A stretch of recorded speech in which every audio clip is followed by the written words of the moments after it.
Class 8। आज हम आपकी संस्कृत सुवासिका का तीसरा लेसन पढ़ाने जा रहे हैं। देखिए, जगत गुरु शंकराचार्य।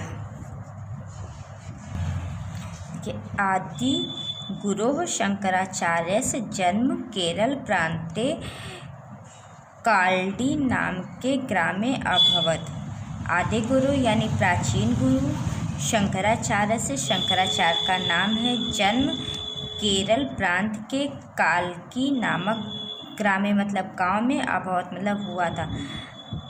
आदि गुरु शंकराचार्य का जन्म काल्की नामक गांव में हुआ था। अस्य पितु नाम शिव गुरुवः आसीत्। अस्य मतलब इनके, पितु मतलब पिता का नाम आप जानते हैं शिव गुरु, आसीत् मतलब था, इनके पिता का नाम शिव गुरु था। अस्य जन्मनः प्रागेण स दिगंबतः।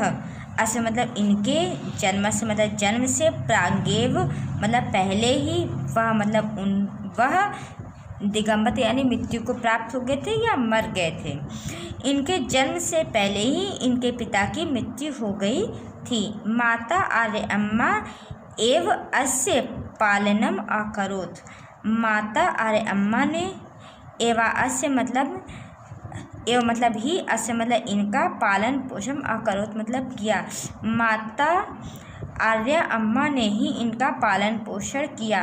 जन्मनेव प्रतिभा संपन्नतया स कुलोचिताः विद्या शीघ्रमेव अधितवान्।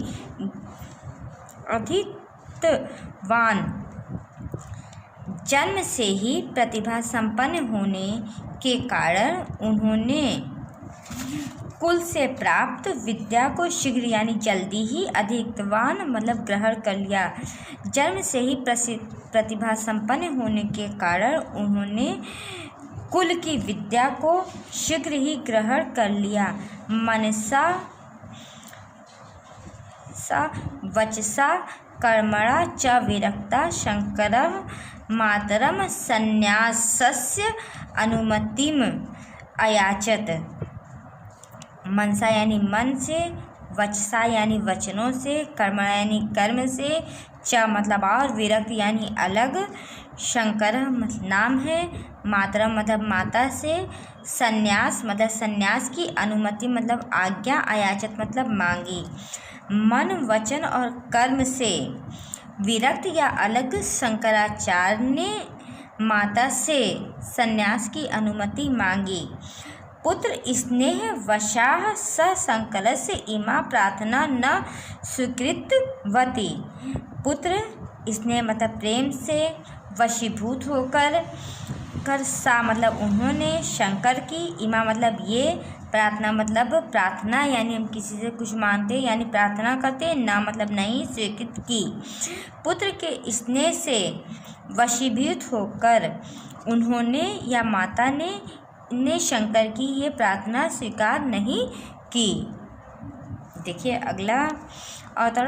एकदा शंकरः नदाम स्नातु गतः। एकदा मतलब एक बार, शंकर मतलब नाम है, नदा मतलब नदी में, स्नातु मतलब स्नान करने के लिए, गता मतलब गए।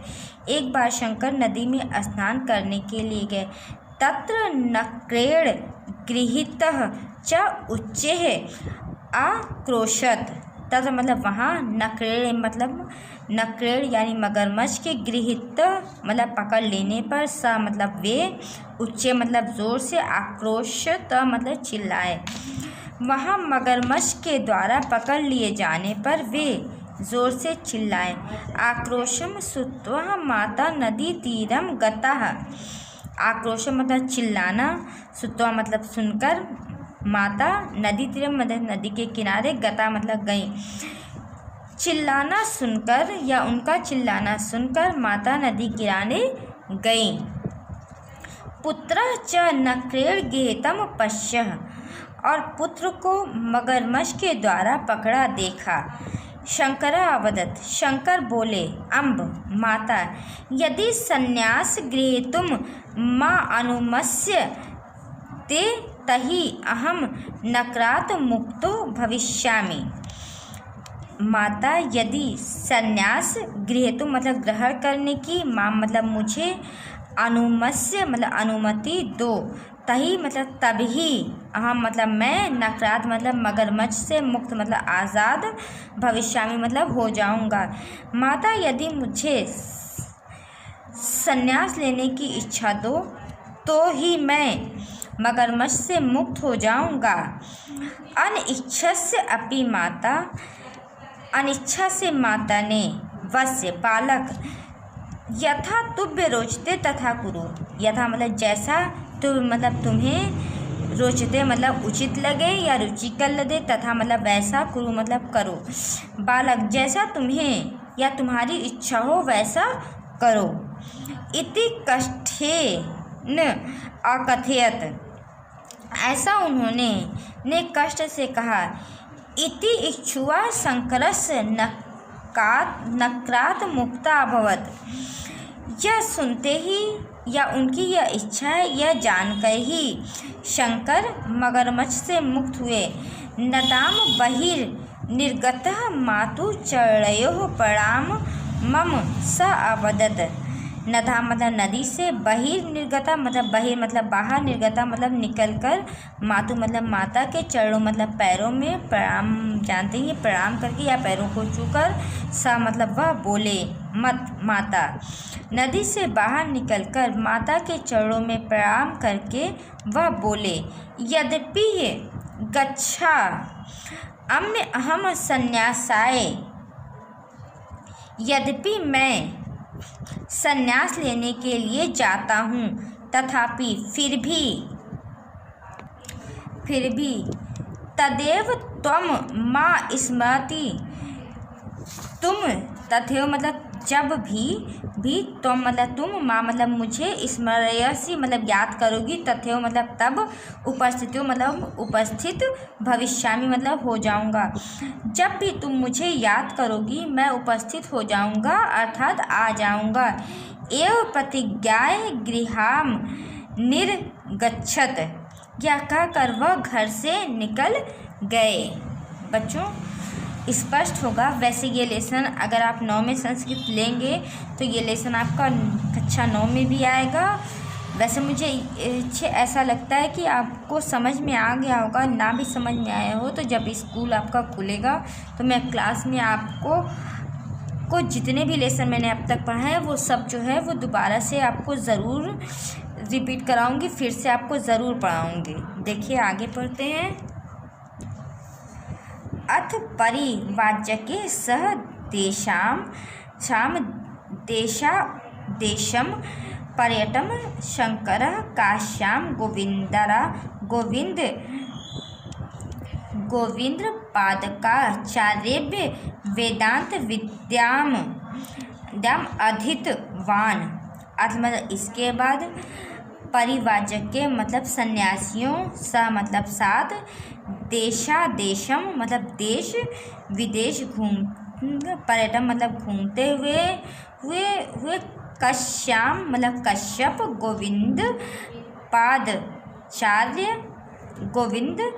गोविंद आचार्य, वेदांत मतलब वेद की, विद्या मतलब विद्या, अधीतवान मतलब ग्रहण की।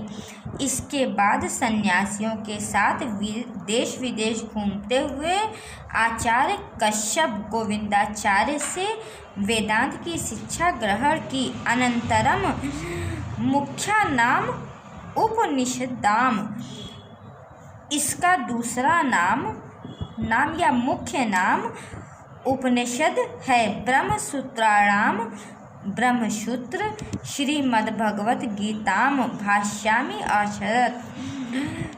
ब्रह्मसूत्र, श्रीमद्भगवत गीता भाष्याणि आदि की रचना की।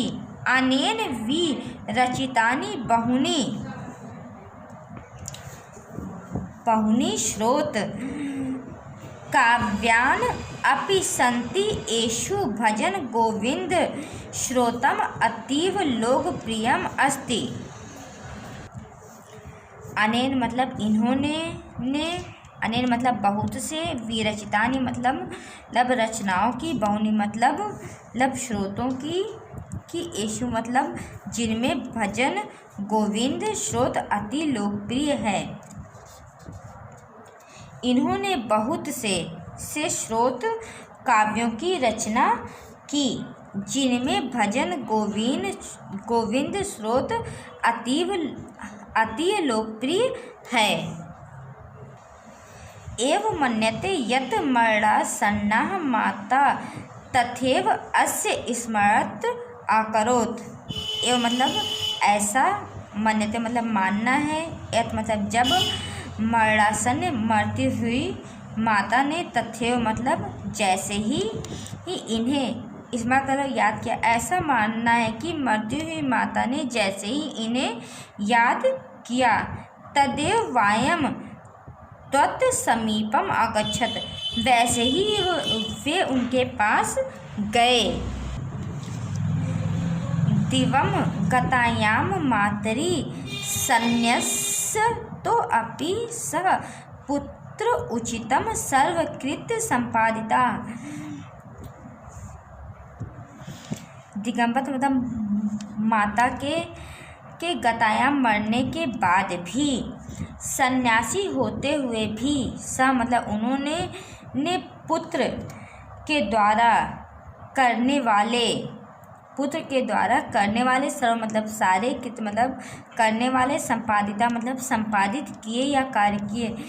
सन्यासी होते हुए भी माता के मरने के बाद पुत्र द्वारा किए जाने वाले सारे कार्य किए तथा सर्वत्र परिभ्रमण तथा मतलब उसके बाद उन्होंने सर्वथा मतलब चारों ओर परिभ्रमण मतलब घूमते हुए मतलब वह जनेब मतलब लोगों को अद्वैत वेदांत सिद्धांत ज्ञान से उपदेशित किया। उसके बाद भी चारों ओर घूमते हुए उन्होंने लोगों को अद्वैत वेदांत सिद्धांत की शिक्षा या ज्ञान से लोगों को उपदेशित किया। अस्मिन्नेव प्रचार कर्मे स द्वारिकाया भद्रयां जगन्नाथपुर्यां सिंहणेयां च चतुर्मठान् समस्यापयत्। इसी प्रचार के लिए क्रमशः या धीरे धीरे उन्होंने द्वारिका, बद्रीनाथ, जगन्नाथपुरी, श्रेयश्याम आदि 4 मठों की स्थापना की। अंततः द्वादशेम एव वयसि सः ब्रह्म भावनम उपगतः और अंत में 32 वर्ष की आयु में वे ब्रह्म में लीन हो गए, अर्थात वो ब्रह्म के उपासक हो गए। बच्चों, आपको इस पैराग्राफ का या पूरे ही लेसन का मैं आपको कल जो है वो अनुवाद लिख के फ़ोटो करूँगी। आज मैं आपको दूसरे लेसन का जो है वो अनुवाद फ़ोटो भेजूँगी। आप लिख के अपनी कॉपी में मुझे सेंड करिएगा या बताइएगा आपने किया या नहीं किया। और अगर आपको इस पैराग्राफ में या पूरे लेसन में या पाठ में आपको कुछ भी ना समझ में आया हो